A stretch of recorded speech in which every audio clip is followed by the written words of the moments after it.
Tata steel के संस्थापक जमशेद जी टाटा के 187वीं जयंती के मौके पर मंगलवार को टाटा समूह के साथ शहरवासियों ने भावभीनी श्रद्धांजलि अर्पित कर उन्हें नमन किया। टाटा स्टील परिसर में आयोजित मुख्य कार्यक्रम में टाटा समूह के chairman N Chandrasekaran, Noel Tata CEO T V Narendra सहित तमाम पदाधिकारियों ने टाटा साहब को श्रद्धांजलि अर्पित करके उनके सपनों को साकार करने का संकल्प लिया। इस अवसर पर टाटा स्टील द्वारा अपने गौरवशाली अतीत, वर्तमान और भविष्य से संबंधित झांकियां निकाली गई। मीडिया को संबोधित करते हुए एन चंद्रशेखरन ने संस्थापक को श्रद्धांजलि अर्पित की और शहरवासियों को संस्थापक दिवस की शुभकामनाएं दी। इराक में जारी तनाव और वैश्विक परिस्थितियों पर चिंता व्यक्त करते हुए उन्होंने कहा कि यदि इराक में युद्ध लंबा खिंचता है तो इसका प्रभाव वैश्विक व्यापार और आपूर्ति व्यवस्था पर पड़ सकता है। उन्होंने कहा कि मिडिल ईस्ट क्षेत्र में टाटा समूह को लाइमस्टोन सहित अन्य कच्चे माल का आयात होता है। समूह का कारोबार वैश्विक स्तर पर फैला हुआ है। ऐसे में किसी भी लंबे युद्ध का असर सप्लाई चेन, माल की डिलीवरी, लॉजिस्टिक और सस्टेनेबिलिटी पर पड़ सकता है। हालांकि उन्होंने स्पष्ट किया कि फिलहाल इसका टाटा समूह या भारत पर कोई सीधा प्रभाव नहीं पड़ा है। उन्होंने कहा कि समूह के कर्मचारी विश्व भर में मैन्युफैक्चरिंग सर्विसेज, होटल और अन्य क्षेत्रों में कार्यरत है। ऐसे में सभी कर्मचारियों और उनके परिवारों की सुरक्षा सर्वोच्च प्राथमिकता है और कंपनी इस दिशा में आवश्यक कदम उठा रही है। रोजगार के मुद्दे पर उन्होंने बताया कि नई इकाइयों की स्थापना और विस्तार योजनाओं के कारण अवसर लगातार बढ़ रहे हैं। पिछले 5-6 वर्षों में कर्मचारियों की संख्या लगभग 5-6 लाख से बढ़कर 11 लाख तक पहुंच चुकी है। वर्ष 2030 तक इसे 15 लाख तक ले जाने का लक्ष्य है। महिला कर्मचारियों की भागीदारी 28 से 30% तक बढ़ाने की योजना पर भी कार्य किया जा रहा है। आईटी क्षेत्र पर बोलते हुए उन्होंने कहा कि नई तकनीकों के आगमन से रोजगार को लेकर आशंकाएं स्वाभाविक है, लेकिन आर्टिफिशियल इंटेलिजेंस के माध्यम से स्टील, ऑटोमोबाइल, फाइनेंस और अन्य क्षेत्रों में नए अवसर उत्पन्न होंगे। इसका सकारात्मक लाभ टाटा कंसल्टेंसी सर्विसेज को भी मिलेगा। It's the most unpredictable situation.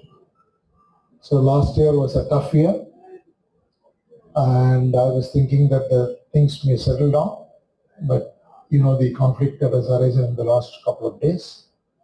So we should expect an uncertain geopolitical situation and plan for the risks that can emanate from the situation, not only for the Tata Group, for India, also for the group. जो अभी middle east में, Iran में जो हम लोग देख रहे हैं, मेरा ओपिनियन है थोड़ा अनस्टेबिलिटी होगा, बट लेकिन सप्लाई चेन का प्रॉब्लम नहीं होना चाहिए।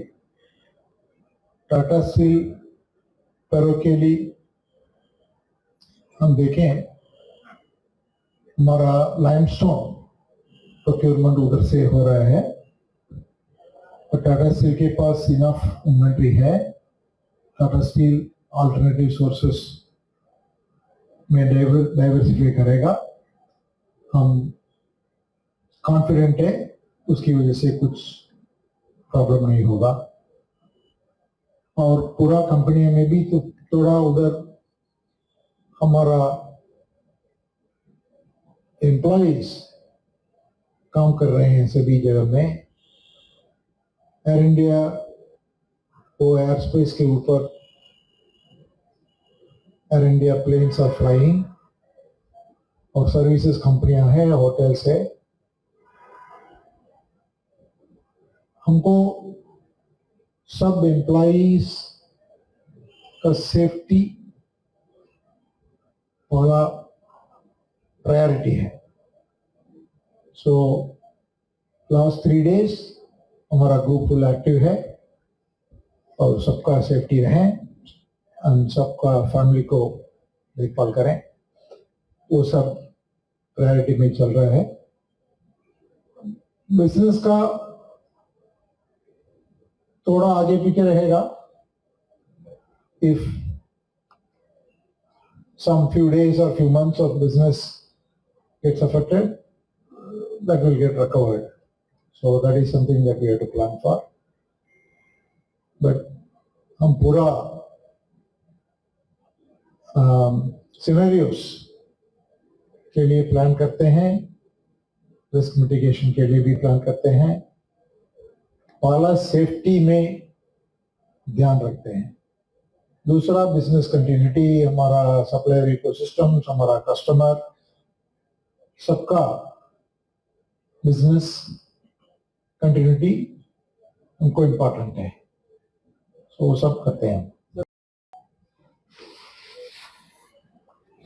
बिजनेस में बहुत एक्सपेंशन कर रहे हैं। 5 साल के पहले पूरा टाटा ग्रुप का एम्प्लॉय बेस 7.5 लाख रहा, अभी 11 लाख से ऊपर हो गया। बहुत मैन्युफैक्चरिंग जॉब्स आए हैं ग्रुप में, और हमारा एक्सपेंशन प्लान जो है और 5-6 साल में ये 15 लाख तक बढ़ेगा। और हमको डाइवर्सिटी चाहिए, हमको डाइवर्सिटी ह्यूमन एम्प्लॉयज चाहिए, हमको यंगर पीपल चाहिए, हमको डाइवर्सिटी बाय एजुकेशनल क्वालिफिकेशन चाहिए, सब इंजीनियर ना होए, सब डिसिप्लिन से हमको अपॉर्चुनिटी देना है। और स्किल डेवलपमेंट में बहुत इन्वेस्ट करेंगे, वो इम्पोर्टेंट चीज़ है। वो लोग टाटा ग्रुप में काम करेंगे और बाहर का काम करेंगे, वेरेवर अपॉर्चुनिटी इज देयर चलेगा, बट स्किल डेवलपमेंट भी हम इन्वेस्ट करेंगे। डाइवर्सिटी में मैट्रिक नहीं देना चाहता हूँ, नरेंद्र साहब वगैरह उनका टारगेट आपके सामने नहीं, टारगेट नहीं फिक्स करना चाहता हूँ, बट इम्प्रूवमेंट होते ही रहेगा। Thank you. बिहार झारखंड की हर बड़ी खबर अब आपकी जेब में। क्या आप बिहार और झारखंड की खबरों से पीछे रह जाते हैं? इंडिया न्यूज वायरल के साथ जुड़े और पाए सबसे तेज अपडेट्स, चाहे वो राजनीति हो, वायरल वीडियो हो या आपके शहर की ताजा घटना। सब्सक्राइब क्यों करें? सबसे तेज ब्रेकिंग न्यूज अलर्ट्स के लिए, वायरल और ट्रेंडिंग वीडियो सबसे पहले, सच्ची और सटीक रिपोर्टिंग। देर ना करें, आज ही सब्सक्राइब बटन दबाएं और अपडेटेड रहें।